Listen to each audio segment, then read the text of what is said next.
this is World of War 2006. Got another cool part from my Glock 19 build. Like I said, it wasn't going to be all Glock. This is very hard to compete with, you know, for any other company to compete with this. I got this slide for $199. It is the SW4 with the RMR cut. It has I think it's Armago or something, lower 1/3 co-witness sights, so it's a little bit like suppressor sights, so it is threaded. So let's just go ahead and pull this out and we'll go there. Let's see here. That's how it comes, just like this. So I guess you gotta put the plate on there. I don't really plan on using optics with this. I'm just not a really red dot guy with on handguns, but I like the option, and I know a buddy that paid just $150 just for this cut on his Glock slide. So yeah, that's a steal. Just $199 for this whole thing. So you can kind of look at it. Looks nice to me. You see the sights? They don't have any dotting on them. It's just black. The front is like serrated though. I don't know if you can pick that up on camera or not. Probably not. I'm trying to get it in focus here, but it just doesn't seem like it wants to do it. All right, you can see right there, has a steel guide rod, looks like, but I can tell you now, this guide rod's probably a bit noisy. Let me get a frame here, and we'll check this out here real quick, because I don't have a strip frame, but this isn't the frame that's gonna go with this. We'll just do this to see what this guide rod sounds like, so I can kind of show you. Hear that? Yeah, so if you're going to do that, I would probably recommend replacing that guide rod. I have a couple. I have some OME factory ones. Definitely going to probably swap that out. But that's just something, you know, you don't have to. It might wear in after time. But you heard what that sounded like. You want to hear what? All right, this is also a stainless steel one, but it's not PSA. This is an aftermarket. A little bit more quieter.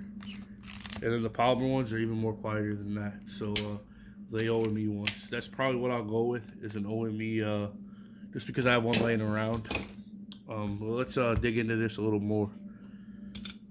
Like I said, stainless steel. And I think that's just maybe the tolerances with this spring to the rod itself.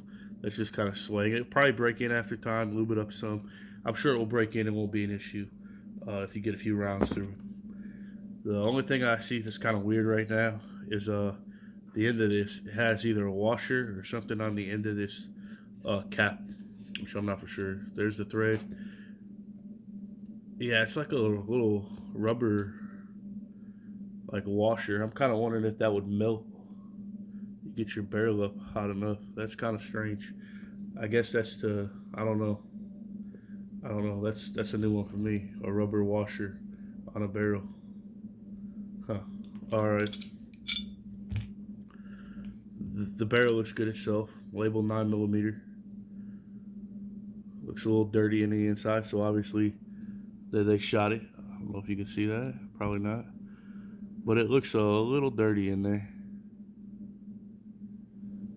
See if I can get any. No, nothing's coming off the. But yeah, I really don't feel like taking this all the way down, but I would if I need to. That firing pin channel looks pretty big down in there. I don't know if you can see that. That just looks kind of big to me. I don't know. Yeah, I don't think I need to take this down anymore. I mean, I could, but it's just new right now, and I don't want to do that. But I probably will put this plate on here. You guys want to watch that? I really wish this plate would have been on there, just because I don't want to do that. I don't like messing with stuff when the factory could have done it, and then you could have took it off if you wanted to. And I'm pretty sure you need to heat up this up as you go. All right. Must use supplied screws when mounting optic.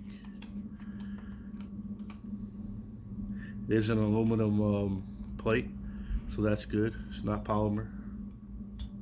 That just fits down right on there. These will take the littler ones. I'm imagining, obviously, because they're not optics. So what I'm gonna do is I'm gonna put this back in the bag, and then I'm gonna put it either in with some of my Glock stuff. Honestly, I'll probably just put it back in this bag, and then put that bag back in the box. Put the box up somewhere. That way, honestly, it's probably all gonna go back in this bag until I can complete a lower forward or a frame, I should say.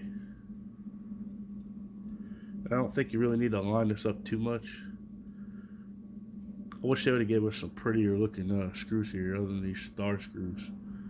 I don't know what it could look like, but it could look like a bubble, just a little bubble. It'll look a little nicer. I'm gonna go slow with it because I don't want to cross thread anything. I'm not gonna tighten it all the way on one side and then tighten the other. I'm tightening it a little bit on one side, a little bit on the other.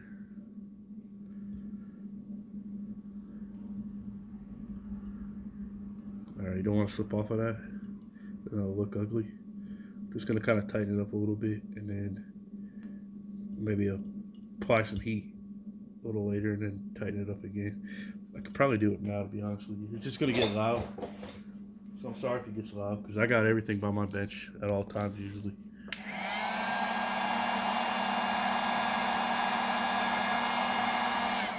I don't want to heat it up too much because I don't want to deteriorate the Loctite that's on it.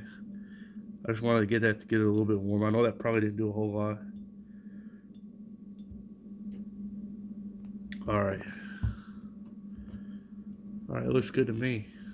Nice clean job. Nothing too ugly. I like it a lot. Now, here's the downside of this. I mean, it's all good. It's all uppity up. But I don't know why, but here is this. You guys seen me put it on the Glock lower, like the actual, my first generation, well, my Gen 3 that I had for like 10 years. Now when I go to put it on this thing, it is super tight. I mean, I gotta get low as I can and try to get it in there. You can see, like, I don't think that'll be an issue. It's just very, very good tolerances, really super tight. It's not so tight that I can't move it. I'll just have to wait to see how it feels when I get this whole deal here assembled. It's gonna look very nice. And this was actually fairly cheap. Like I said, I got this frame for $99 at the Glock store. This slide complete for, what was it, $199, so 120 or 220 something dollars shipping. And the barrel, everything that I just took off of it. And then I just got to get a lower parts kit. I could probably get that for under 50, to be honest with you. I know I can. There's another company that I work with. Like, when I say work with, I mean like I bought parts from them and all that. And this barrel's a little bit of pain to get in. I don't know if it's because it's the thread or you gotta drop it in just straight on like a Glock barrel. But yeah, I buy parts from other companies all around, you know, and I deal with the same people, and I know I can get, basically I know I can get an Apex part kit for probably $39 plus shipping and taxes.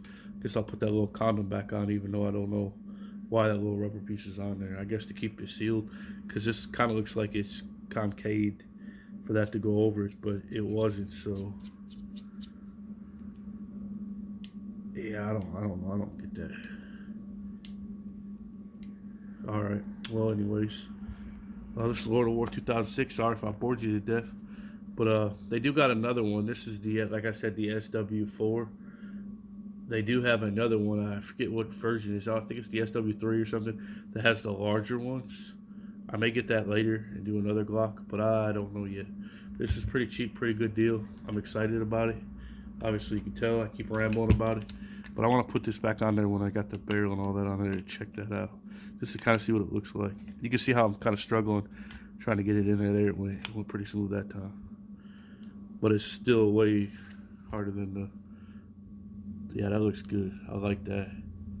Be a Glock build, I'm gonna call it a Glocker. Yeah, Glocker instead of a Dagger. All right, well, this is Lord of War 2006. Hope y'all enjoyed the video. Have a nice day.